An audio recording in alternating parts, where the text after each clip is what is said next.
Nous vous souhaitons la bienvenue sur la plateforme VIA. Celle-ci a été développée par la compagnie SBIE Solutions.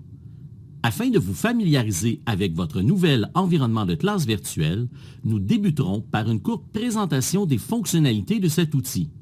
Ces quelques notions vous permettront d'interagir efficacement durant votre cours et vous permettront également de naviguer aisément sur le portail, en vous souhaitant la plus agréable des expériences. Débutons par les notions de base.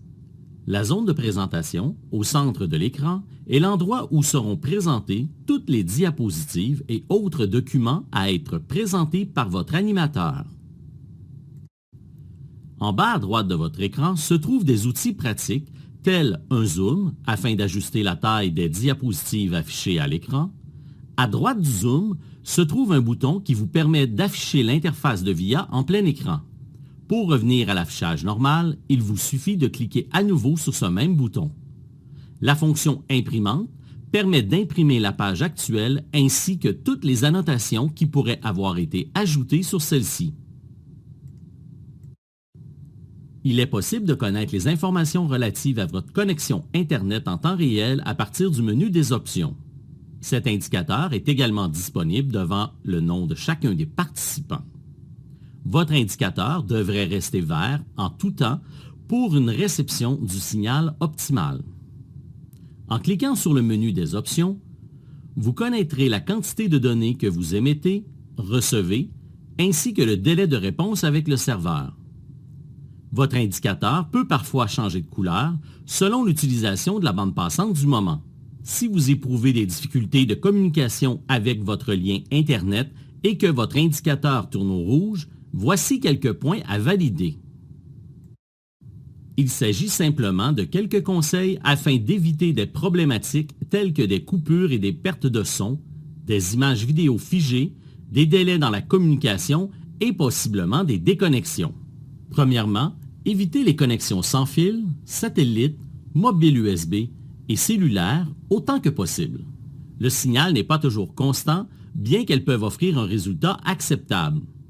Prévoyez l'usage d'une connexion filaire afin de stabiliser votre lien Internet lorsque c'est possible. Essayez autant que possible d'être la seule personne à utiliser votre connexion Internet durant votre cours virtuel. Nous vous suggérons d'éviter de faire des téléchargements durant une activité VIA. Fermez toute autre application ou programme non nécessaire à votre cours en ligne.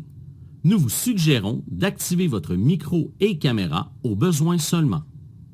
Sachez qu'il est possible de mettre en pause les caméras des autres participants afin de libérer votre lien Internet.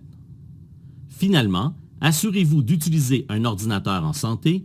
N'hésitez pas à consulter un technicien en cas de doute. Si malgré toutes ces recommandations, vous éprouvez toujours des difficultés, vous pouvez contacter votre fournisseur Internet ou votre administrateur. Voyons maintenant les différents outils qui vous permettront d'interagir adéquatement durant votre classe virtuelle. Une fois connecté à votre cours, repérez la section des options personnelles, soit en haut complètement à gauche. Cette section vous permettra d'interagir avec les autres personnes connectées. La main virtuelle vous permettra de demander la parole à votre enseignant.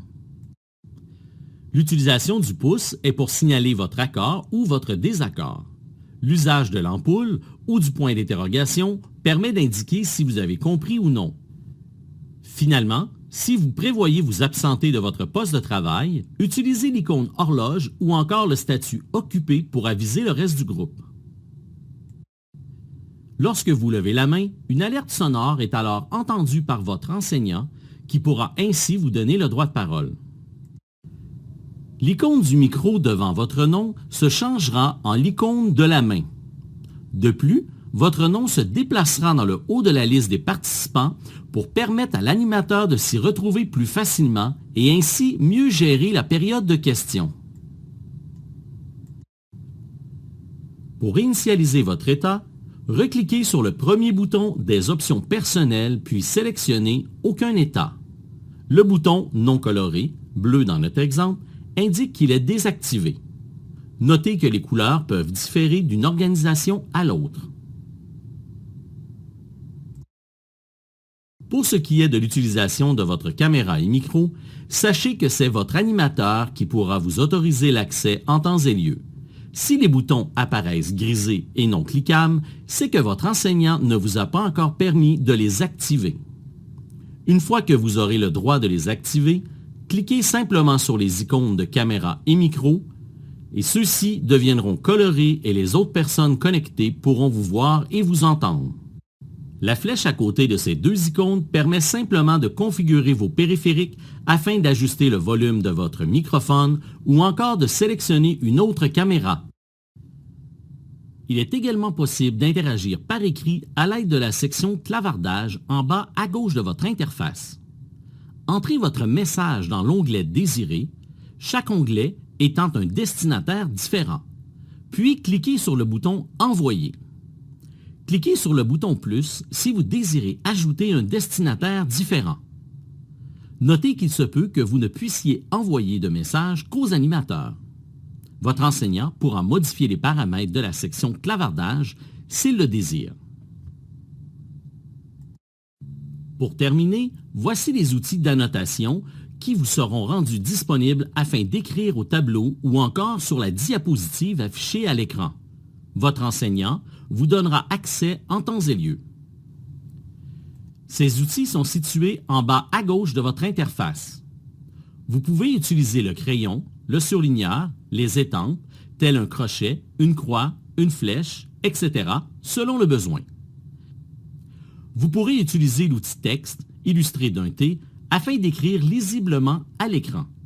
L'outil forme servira à encercler, encadrer ou souligner des éléments. Un pointeur laser est également disponible pour tous les participants de la rencontre. Le curseur de sélection et de modification possède plusieurs fonctions, soit afin de déplacer ou modifier un élément annoté, en connaître le créateur ou supprimer un élément. L'efface permet de supprimer un item annoté. Vous pourrez également modifier l'épaisseur du trait en lien avec l'utilisation du crayon. Notez que tous les participants pourraient annoter à l'écran simultanément afin de collaborer ensemble sur un même document. Nous terminons cette présentation par quelques règles de bon fonctionnement afin que votre activité VIA soit la plus agréable possible. Nous vous demandons de lever votre main virtuelle afin de demander la parole. N'oubliez pas d'afficher le statut absent si vous devez quitter votre poste de travail temporairement. Merci de bien vouloir désactiver votre microphone lorsque vous avez terminé de parler afin d'éviter les bruits de fond dans la rencontre. Et finalement, utilisez les différents étapes pour donner une rétroaction tout au long de votre cours virtuel. C'est déjà la fin de cette initiation. Sachez que vous pouvez rejoindre l'assistance technique de la plateforme VIA à tous les jours de 8h à 22h en cas de besoin. Le numéro pour nous rejoindre est le 1-866-843-4848, le poste 1. Vous pouvez également nous écrire à assistance@sviesolutions.com. Finalement, nous vous invitons à consulter notre site d'aide en ligne à l'adresse assistance.sviesolutions.com afin d'obtenir de l'aide complémentaire. Vous aurez également la possibilité de clavarder avec un agent sur les heures régulières de bureau, soit du lundi au vendredi de 8h à 17h. Merci de votre attention.